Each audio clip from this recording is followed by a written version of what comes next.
ஒரு செட்டியார் இருந்தார். அவர் ஒரு பசுமாடு வளர்த்தார். அந்த பசுமாடு நிறைய பால் கொடுத்துச்சு. பாலை கறந்து விற்று ஒரு கட்டத்தில் அந்த செட்டியார் மிகப்பெரிய பணக்காரர் ஆகிட்டார். இவர் பணக்காரர் ஆகிட்டார். மாடு என்ன ஆகும்? மாடு வயசாயிரும் இல்லையா? பால் சுரக்கிறது நின்று போயிடுது. பால் சுரக்கிறது நின்று போனோடனே இயல்பாக அந்த மாதிரி ஆட்கள் என்ன செய்வாங்க? இதுக்கு பேருக்கு இந்த மாட்டை வச்சு எதுக்கு பராமரிக்கணும் அப்படின்னு சொல்லிட்டு விட்டுறார். அந்த மாடு நைந்து நொய்ந்து இறக்குற தருவாயில் வந்துடுது. அப்போ உடனே அந்த செட்டியாருடைய மனைவி வந்து சொல்கிறாங்க, ஏங்க பசுவை கொண்ட பாவம் நமக்கு வந்துடும். ஏன்னா பசுவை கொள்வது தான் பாவம்னு நமக்கு சொல்லி கொடுத்துருக்காங்கல்ல, அதனால் அந்த அம்மா போய் சொல்லியிருக்கு. அதனால் என்ன பண்ணலாம் அப்படின்னு கேட்குறேன். அப்படின்னு உடனே நான் சூப்பராக ஒரு ஐடியா வச்சுருக்கேன்னு சொல்லிட்டு இந்த மாட்டை விற்றுருவோன்றார்.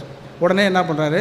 அந்த மாடை விற்கிறார். மாட்டை கைத்து அவுத்து கையில் கொடுத்து கொஞ்சம் தூரம் போகிறாங்க. வீட்டு வாசலை தாண்டுறாங்க, கொட்டடையை விட்டு தாண்டுறாங்க.